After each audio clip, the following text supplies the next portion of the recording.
Preference points in application season. This is episode 10 of Post Hunt Clarity. We got Ben here. I'm sitting on his couch drinking a beer. Hell yeah. And we've been having crazy life talks. Just, we're always at that age where things are always rolling. But the big question now is it's April 2nd. Yep. And as a Midwestern hunter that's avid about doing hunts in places other than Wisconsin, there are, between now and end of May, like 15 states with different applications open right now. Some of the ones that, we've been talking about are Kansas, there is South Dakota, North Dakota, Wyoming, Colorado, just a plethora of states where when you're a working class human being, you only have so much time allotted. If you have a full-time job, you only have 2 weeks, 3 weeks vacation a year, then you have your personal life, all that stuff. And it's crazy to think that we're trying to plan these hunts. I mean, it's not that far. I mean, you're still talking 9 months. If it's further than that, maybe. But, there's so much more that goes into it that nobody explained to me. You and I are talking about preference points, right? Like, Kansas is, the percentage after, if you compare 2022 draw odds to 2023 draw odds, the percentage of people drawing tags without a point is going down because there's more people applying. So it's roughly right now, depending on the unit, 60 to 70% chance without a point, which is still pretty damn good. I don't even know. So I started going to Kansas in 2013, I believe, and this shows my little knowledge on it is I don't even know if they changed it to a lottery at one point or to a preference point situation or not, because until from 2013 till maybe 2021, I never heard of anybody not drawing. Yeah. So I don't even know if it was basically just an application and you were in or what. And now in the last few years, I've heard of a couple people that I think your odds are still decent with no percentage points. No preference points. Last year I drew with none. But yeah, I don't know what the odds of that are, but it's definitely expensive too. Is the other thing is a working class person. It's an expensive just month to 2 month period. One thing I failed at this year is saving for this specific occasion. I know these dates, right? I signed up for Hunt Reminder. I've been wanting North Dakota. I bought points the last 3 years, or bought points and didn't draw, so got gifted points.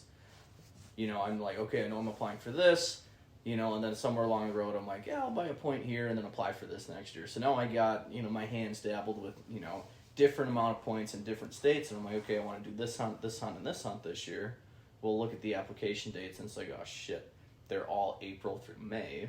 And I'm Kansas is expensive. I bought a point last year for $25. I'm okay, that's cheap, not a big deal, whatever. And then if you draw, it's you're in for $500. That's what I'm saying. I already paid because application fee was $25. I had to pay for my hunting license already. Yeah. Which was $127 or whatever it was. Yeah. It's an expensive whitetail tag. Yeah, it is. But it's better hunting than what I can have up here, so I'm fine with that. But on top of that, I'm Ben and I were debating, let's do South Dakota. Him and I both bought points for $10 last year for a archery tag statewide, any deer. That's pretty much a guaranteed draw with 1 point. Even that, to apply or whatever, we're $300 into this already, if we so choose. So then we're all right, we'll scrap that. Maybe it doesn't make sense for this 2024 season. We'll do it in 2025. So I move on. I'm okay, Wyoming. I got 4 elk points, 4 deer points. I want to go mule deer hunting first.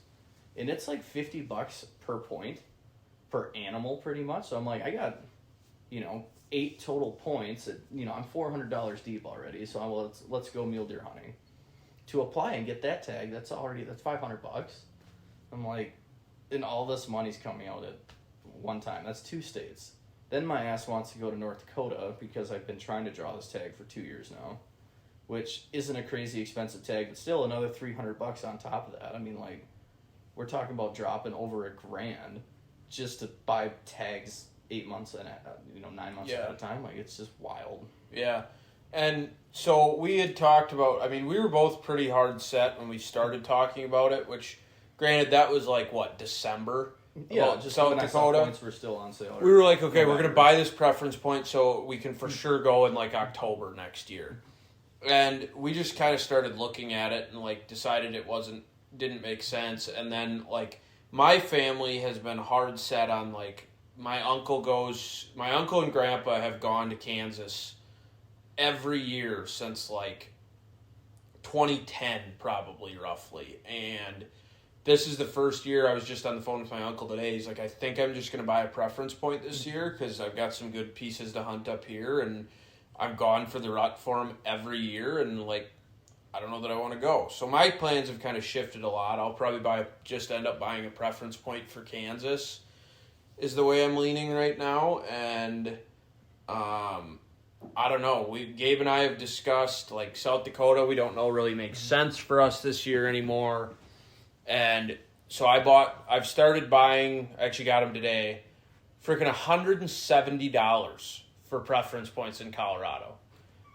Now, granted, everything. He's buying points for freaking prairie dogs. You're like 3 years, it's going to be like 3 years of that before you can draw a tag for like elk or deer probably. A good tag.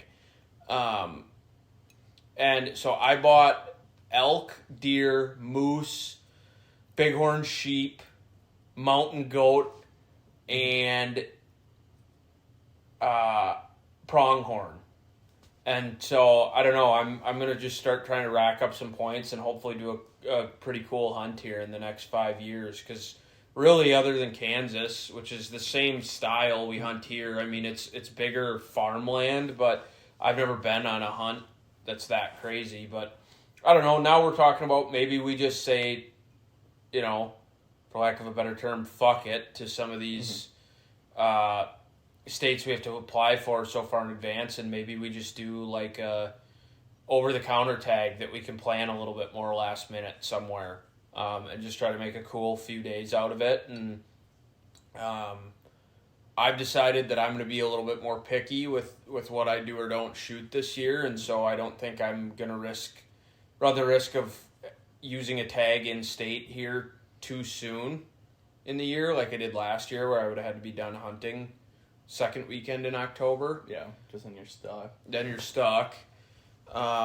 So I think I'm just going to kind of start building preference points for some of these cooler, more elite, if you will, hunts, and kind of just leave it alone for this year because it's ridiculous what you can spend on some of this stuff.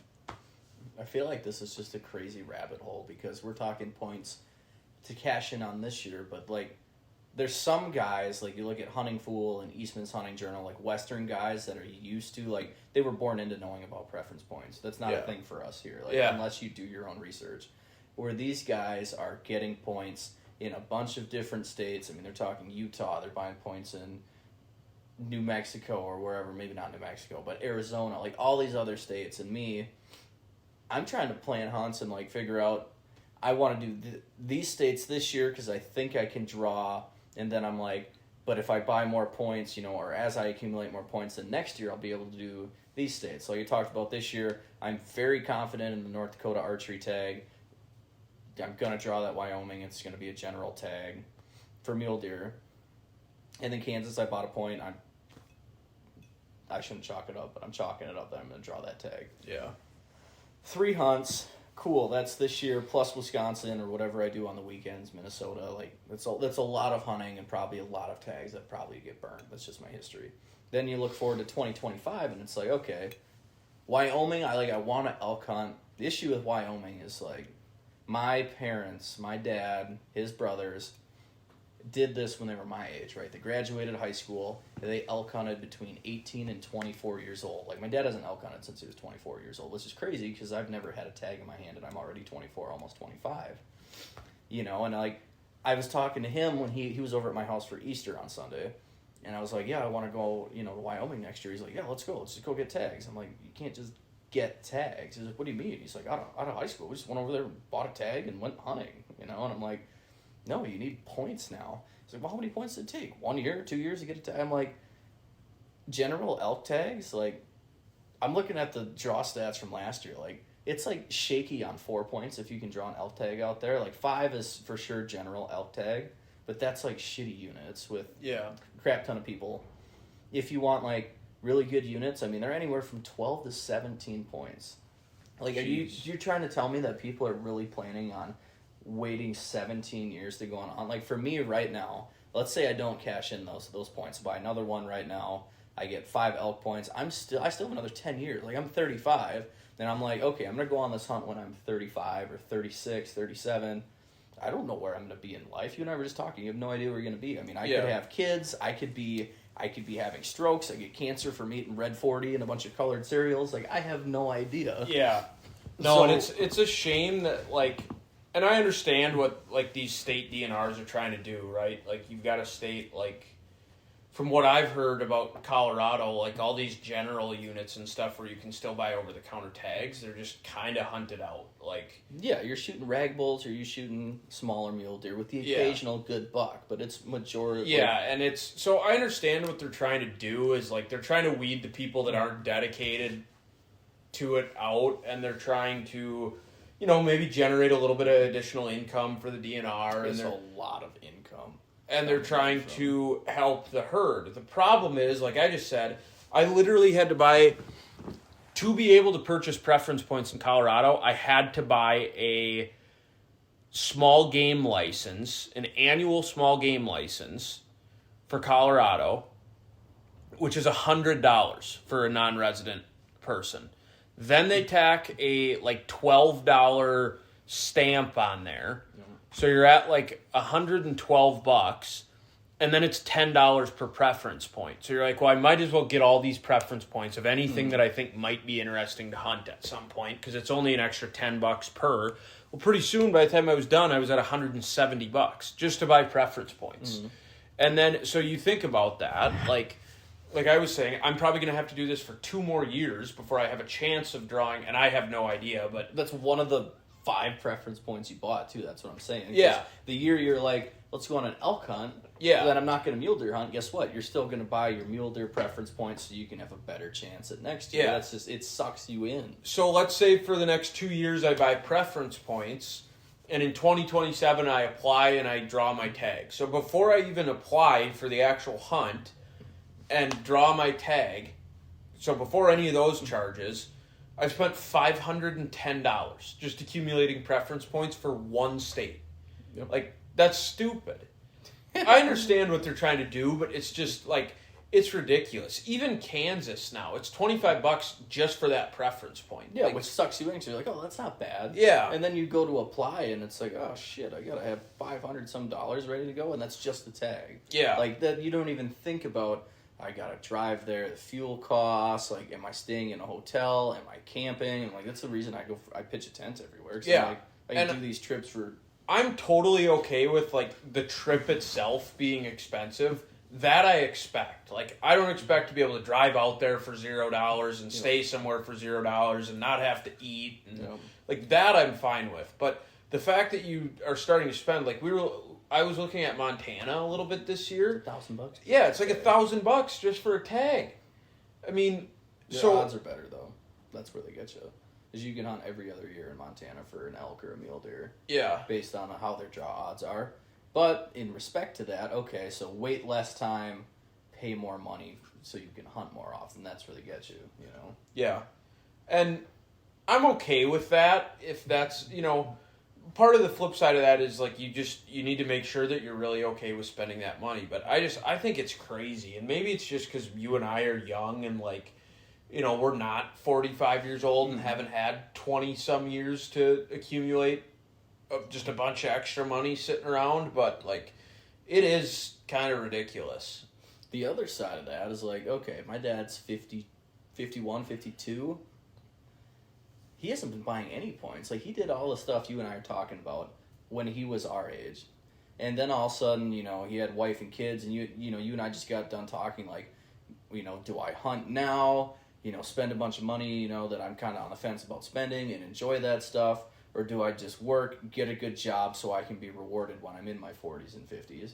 I'm like, my example of that, and, you know, I love my dad, and, you know, he's kind of like, as he's hunted less, like he not necessarily got out of his system, but as he grew his business and took care of kids, like, became less interested in it. Like, he has no plans ever again to probably go out west unless I force him out there or I take him out there. Like, he's not buying points, and that was the other thing. So I'm like, you know, well, do you want to go to Kansas with me? He's like, yeah, let's go buy tags. I'm like, we can't. You got to, you know, do this. And I was like, you know, I'm planning on Iowa for 2025 or 2026. I'll have 4 points next year, which isn't quite, I need 5 probably to draw the unit I want, or I can get a gun tag or whatever, which Iowa's an expensive fucking tag.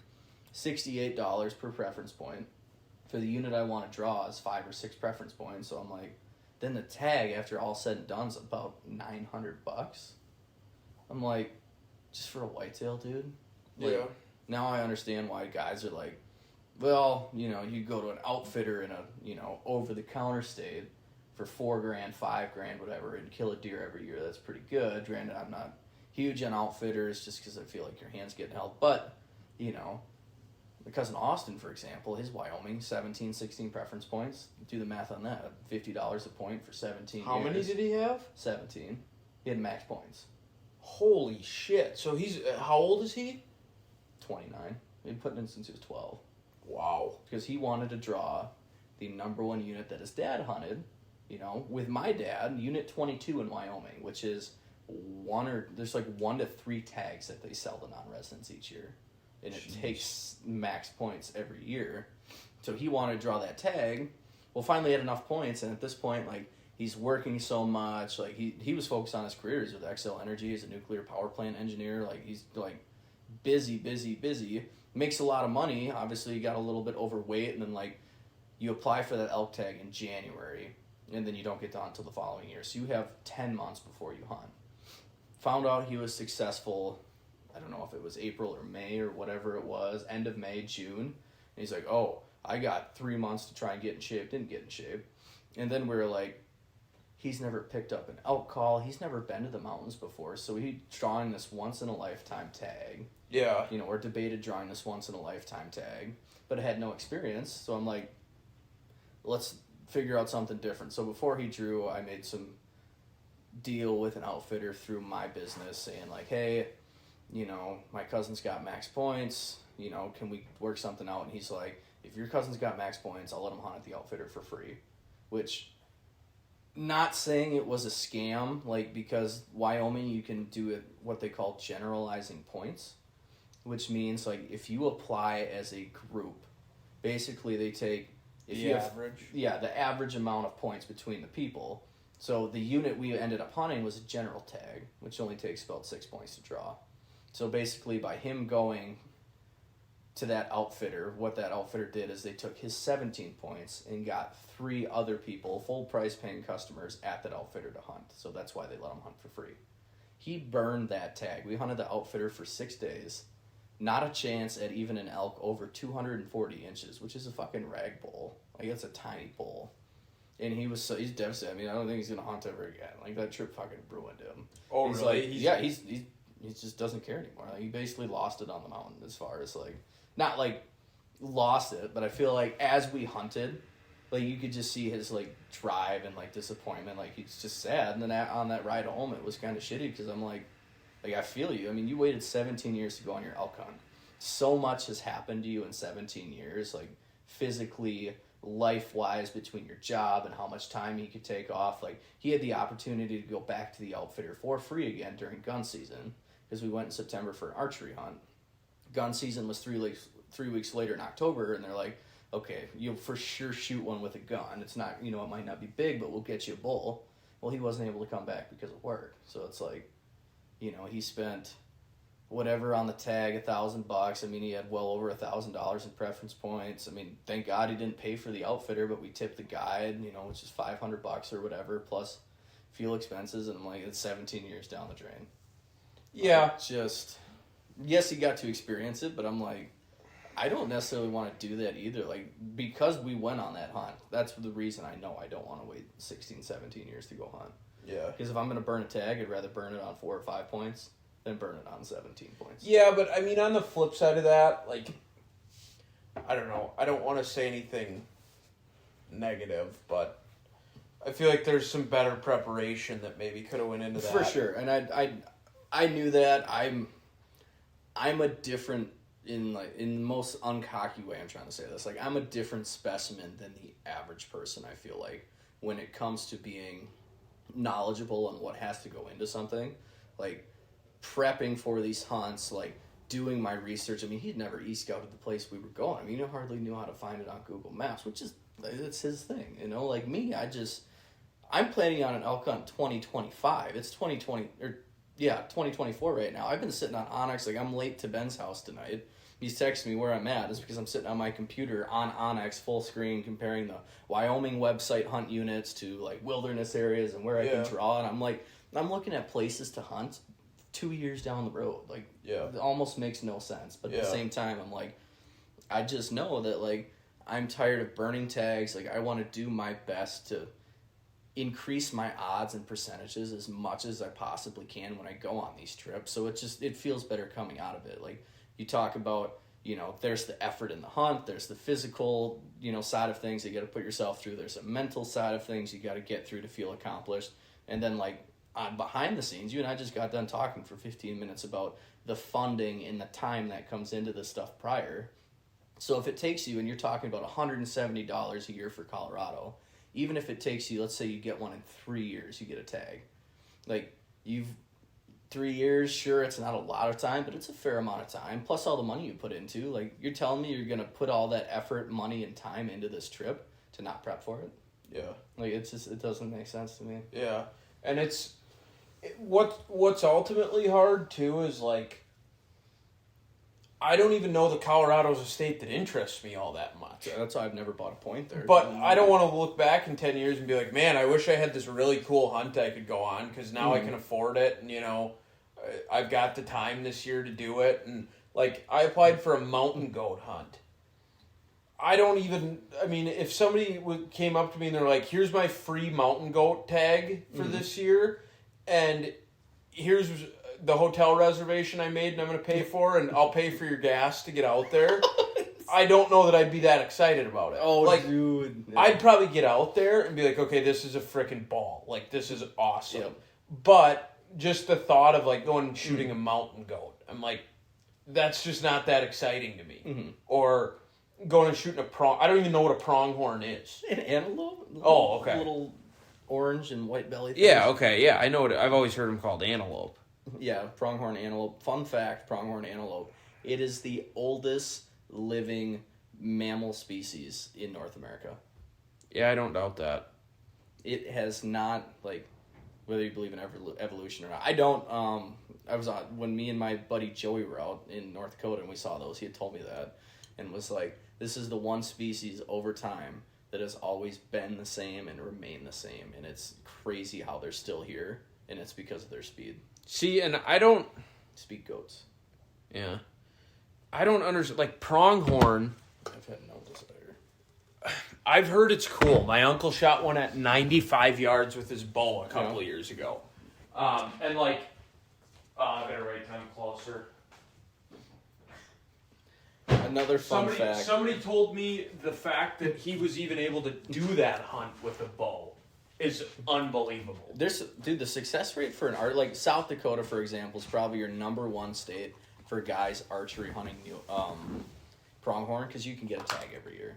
I bought a point, like I did what you did in Colorado this year for South Dakota. Like last year, South Dakota, everything was $10. So I'm like, oh, I'll buy East River Point, I'll buy a West River Point, a Black Hills, a Custer State Point Park, and I bought an antelope point. So I'm like, I didn't even think about that. Like, I could draw a fucking antelope tag, go hunt in August if I wanted to this year. Yeah. Not going to save that for another time because I'm not that interested, just like you were talking. Yeah. But I know a lot of guys that do it, and the success rate's like less than 10% out there. Yeah. Because it's prairie. Like, it's literally like going in a football field with some elevation changes, and they're one of the fastest animals, you know, besides a freaking cheetah on this planet. And then their vision is second to none. I'm like, Yeah. they'll see it from 300 yards away in freaking bold. Yeah. What's weird, probably from our viewers' perspective, is if you listen to us talk about some of this stuff, like me especially, I feel like some of the stuff I've said on here, they're probably like, wow, this guy's like not that into hunting. Like, especially if you're listening from like a western state maybe, but like, to me, the thing that drives me nuts is whitetails. Like, and now it's starting to get to be where mule deer are in that same. Like, I'd probably pick a mule deer hunt over an elk hunt right now. Elk are a very interesting one to me too, but like, I don't know. We haven't grown up where goats or pronghorn or anything like that are a thing, and like, I look at pronghorn, and they've got two freaking spikes coming out of your head, and it's like, that's a booner. Yeah, yeah, and it's like makes no, and you know, I'm like, I don't get it. Like, a big one weighs 150 pounds too. I mean, they're not. Yeah, I'm like, okay, this one's got. His gross score is like 12 inches, and he's a booner, and this one's gross score is like 8 inches, and he's tiny. Yeah, like, I don't really get it. But it's funny you mentioned that too, because when we were out in Wyoming, there was a guide who was younger. He was 19, and he was shadowing our guide just to gain experience guiding, if that makes sense. And we had that conversation about, like, you know, he grew up in Utah, or he grew up in Idaho, with the whatever the desolate region of that Idaho is. I don't remember what it's called.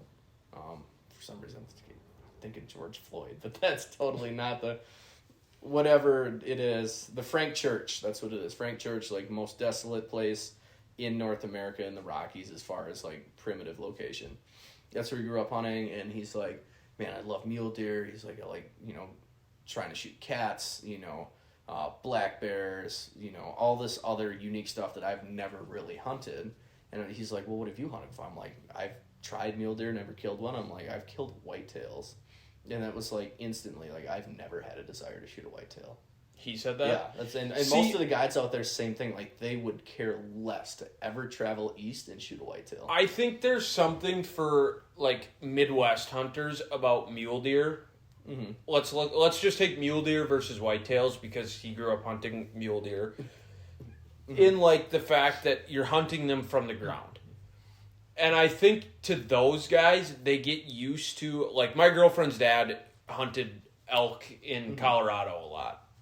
He lived in Colorado, and like, when he moved here, he tried to do a little bit of hunting, and just the sitting in the tree stand to him bored him, but he also wasn't like a huge hunter. Like, you know, it's like if I moved out west and I didn't really like western hunting, like, I'd still hunt because I love hunting that much. But, you know, I think to me, part of what I love about whitetail hunting, and maybe this is just coming from like growing up as an athlete and stuff and like playing a high level college sport, is like the preparation that goes into something like a whitetail hunt, where like you look at what you and I did this year, where we went out, we found a spot, we talked about it, we looked around at what else was there, we hung a stand. Like, all of that happens so much before the season. Yeah. And then once you get there, like, you get in your tree and you get set, there's nothing that you can do that changes that.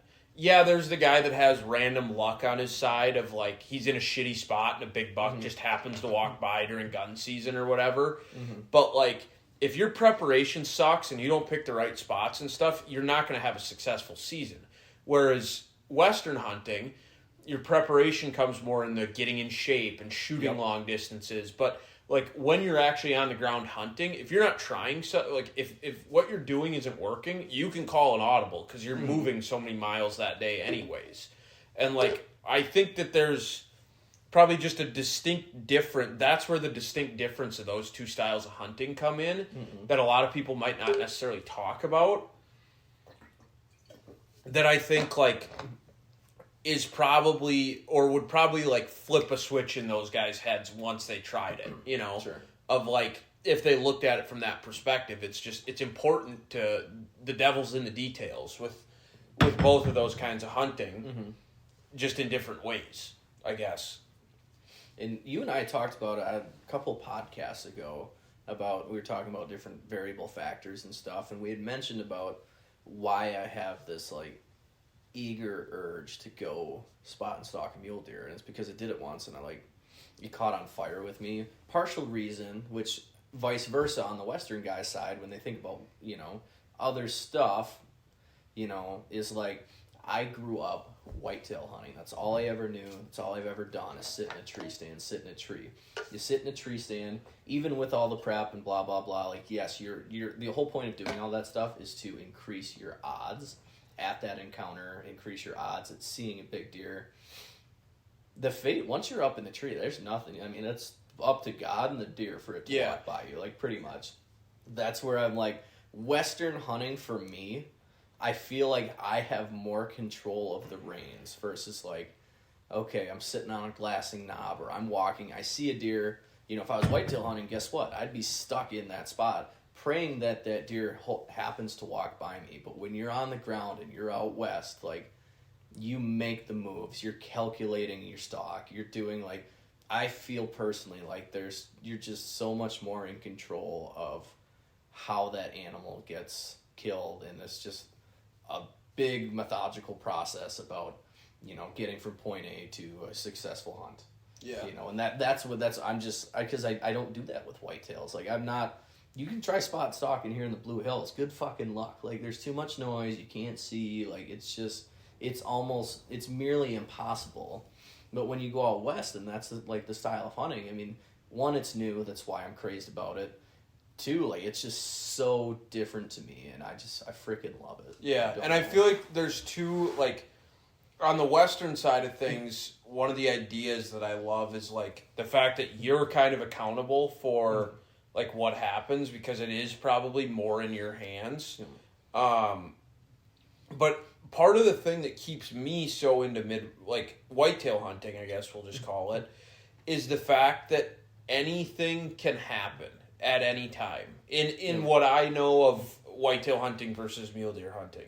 And so, like, let's use the example of, like, how in the whitetail or the mule deer hunts you've been on, how many times has it been 15 minutes till dark and you get up to this coulee or valley or whatever they call them, and you see a buck 500 yards away and you're like, we don't have time to do anything. And there's, like, a disappointment, and there's maybe some excitement in that of, like, maybe he'll be there in the morning. That's what makes up for it. There's also some disappointment of, like, we can't do anything. When you're in the woods, it's like, okay, there's 15 minutes left, and a deer could come from frickin' anywhere, and all of a sudden, I mean, how many times have you been in the woods, and all of a sudden you don't hear him, you don't see him, all of a sudden he's there. Yeah. Or even if she's there, it's like, okay, that's exciting to me, like, the buck I shot in Kansas this year, it was literally, like, I looked up and 150 yards away, there he was. Never heard him, never saw him. Same thing with my rifle buck. Like, I looked up, he's in the middle of the field. Like, I'd been watching all morning, don't know how he got to don't know how I didn't see him come out on the field edge, but there he was, because he popped out of the trees, and, like, you never know what's about to step out, and I feel like that keeps you more engaged as a hunter. Even if you've had a shitty day where you've been in the tree all day. Like, I know, like, you going to Minnesota this year, you're like, I've hunted all frickin' day, but now it's prime time. Yeah. And you're like, now anything can happen. Like, and then the squirrel hunters pop up. Yeah, besides that. But it's like, now anything, all it takes is one for it to... That's true. For it to happen. And there's a part of that keeps me just so much more engaged in every hunt. Whereas I can see, like, from Austin's perspective and your guys' trip, like, it's just not happening, and you're going and having to seek out these animals, that would get kind of discouraging. It's not for the lazy. Like, you have to go into these hunts with the mindset that it's not going to be easy, and you're going to have to bust your ass. The only flaw, I mean, there was a couple flaws with, I'll say, both of our mindsets out there. Like, when we're on the way to the outfitter, there wasn't a thought in my mind that he wasn't going to tag out, because I'm like, we're at an outfitter. Like, you kill shit at outfitters.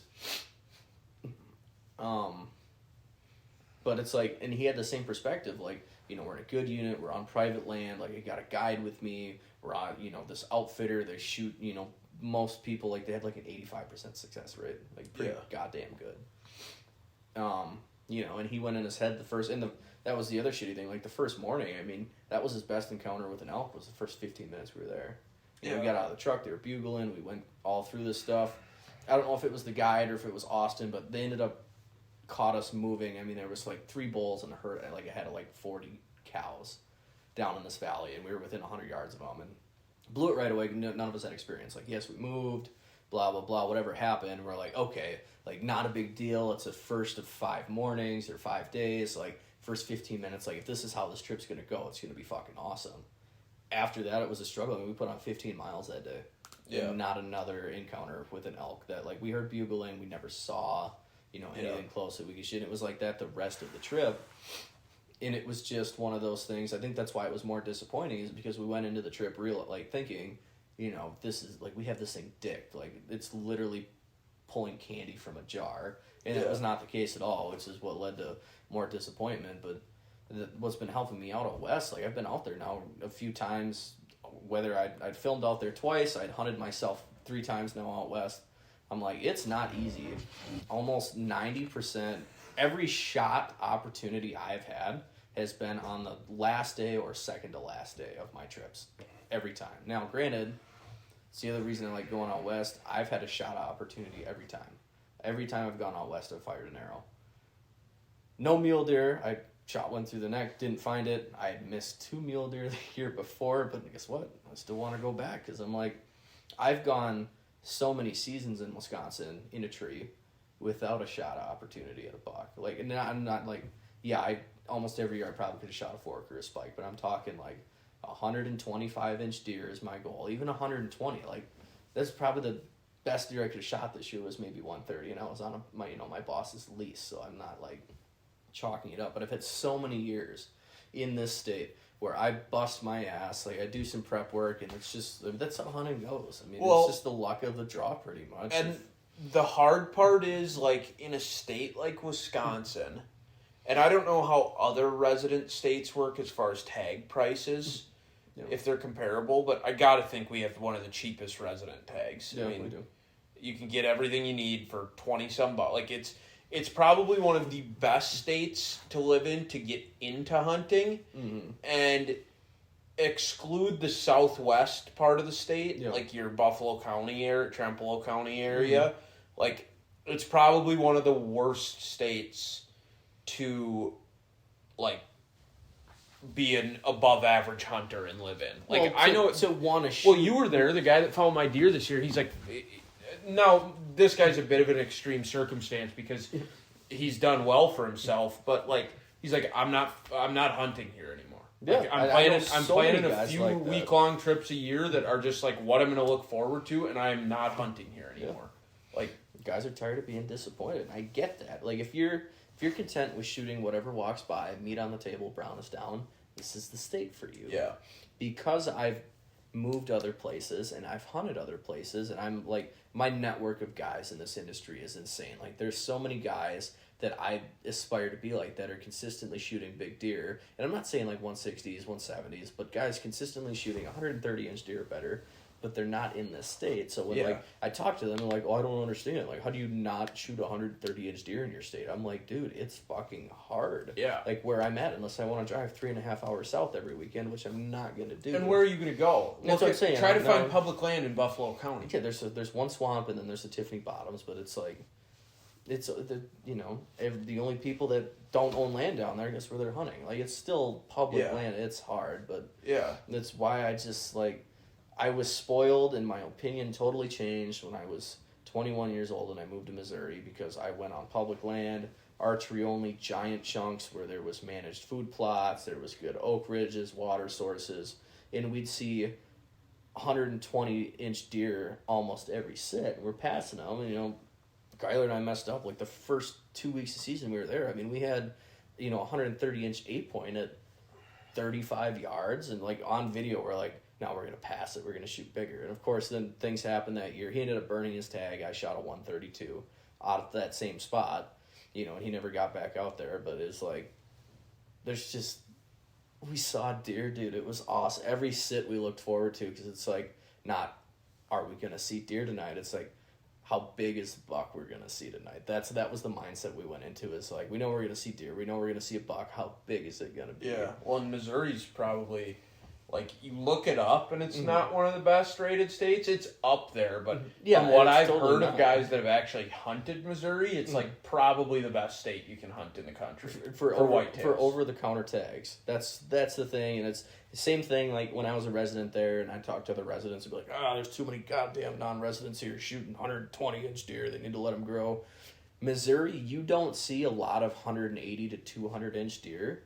But if you look at the number of 150 to 165-inch deer, it's insane. Which is what guys like us would shit to be able That's what I'm saying, but that's like guys are consistently shooting, and that's probably why they're not shooting a bunch of 180s and whatever, because guys, like, they're shooting all the 160s. Like, it's just, they don't, I mean, if you have a big farm and, like, you can control 500 acres, you're going to have 180s. And I don't know guys that do that. Well, and where are you going to go that's better? Because, like, I've kind of drummed up Kansas on our podcast.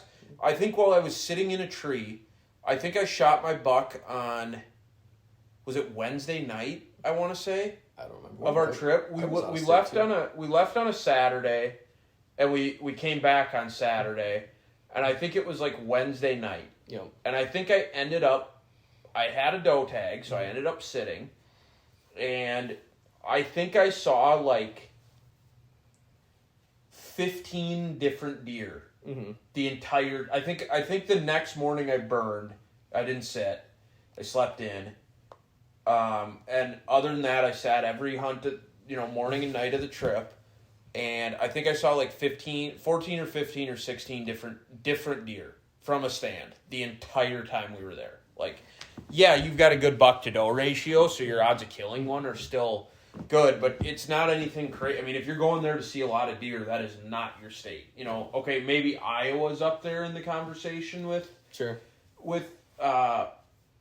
Missouri, but like it's the same terrain. It's just harder to get a tag, and there's technically there's a lot less deer in Iowa. Like if you look at this, I think there's less than 100,000 deer is what they say in Iowa, but there's also a fraction of the hunters between residents and non-residents because it's so hard to get a tag, so that's how their herd is managed. But there's so many good deer in Iowa. What about Indiana? Indiana is going to be the number one Boone and Crockett state in 2 years. They've went from off the charts to, I think, they're number 3 right now in total Boone and Crockett harvest. I mean, they've entered like 20 different Boone and Crockett records just this year. Jeez. They are, and that's why I said, because Wisconsin's still number 1, but they're slowly losing. Like, that's why you're going to see Wisconsin fall to probably 3 or 4 in 2 years, and Indiana and Ohio are going to be ranked 1 and 2. That's why I was saying where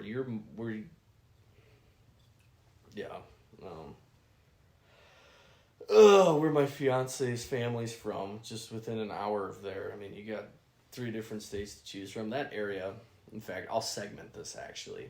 I've been asked before, like, if you could choose, like, if there were no boundaries and there were no states, like, circle the areas that you would hunt. And I have a circle that's like 60-mile radius or diameter that covers southeast Minnesota, southwest Wisconsin, and northeast Iowa. There would be another one that covers southeast Iowa, northeast Missouri, and then like very eastern Illinois, or very western Illinois, Pike County area. And then the other one would be the trifecta of Kentucky, Ohio, and Indiana along the Ohio River. Yeah. Statistically, when you look at, like, Onyx has a filter, and I was playing with it tonight trying to look at mule deer and elk, Boone, and Crockett, like, counties out in whatever for the whitetail one. They have all the counties in red of historic Boone and Crockett entries, and within those 3 circles, just about every county is red, like bright red as far as number 1 entries, and it's always along bluff country, big river systems, and limestone soil. So that's just the areas, and that's just, I don't know how to explain it, but yeah. Well, is that a good point to wrap it up? Yeah, I lapse back to the preference point conversation about we got some hunts.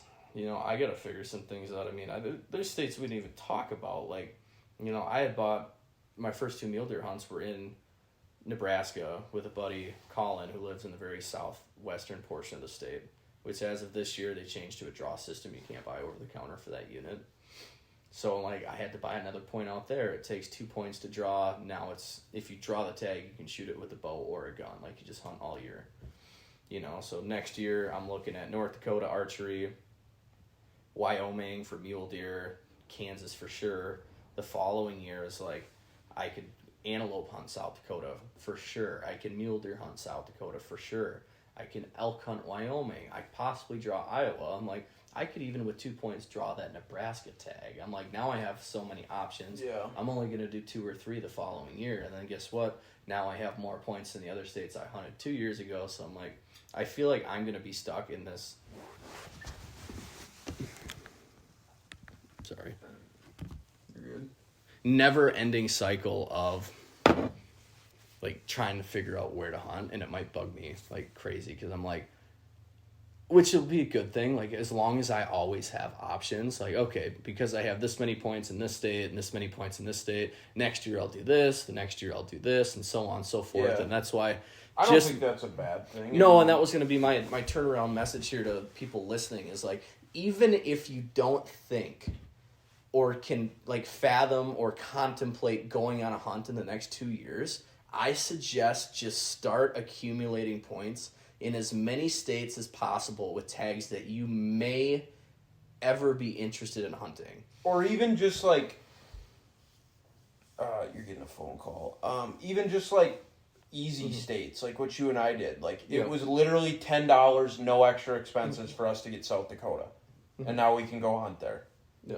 Or if we waited if we buy another preference point this year, for sure the following year we can. Well, that's what I'm saying. Like, the other thing too. There are we bitched about the prices, but there are some cheap ways you can get started. Like we said, Kansas is $25 to buy a preference point. You don't have to commit to the $500 tag if you can't do that right now. You can literally just get the preference point. Yep.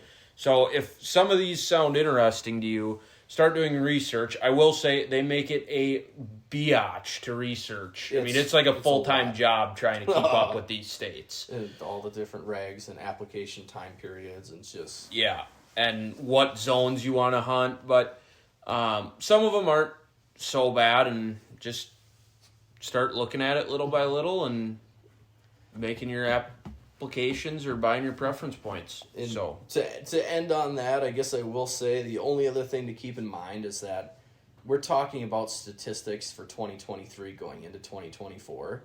I do foresee possibly in the future, now that states are cutting back on tag numbers, that states will get harder to draw. I mean, you may see in the next 5 years that Kansas takes 2 preference points to draw. Or you may see like the South Dakota and North Dakota, instead of guaranteed tags with 1 or 2 points. I mean, these states might, 10 years from now, it could take 4 points to draw all of these states. You don't know. So that's what I'm saying. Just start buying points now, even if you're not sure you want to hunt, because eventually you will cash them in. Even if the tag only needs 2 points and you have freaking 10 and you wasted some money, guess what? You're guaranteed the tag. So thanks for listening. Check you guys out next time. yeah, we'll see you next time.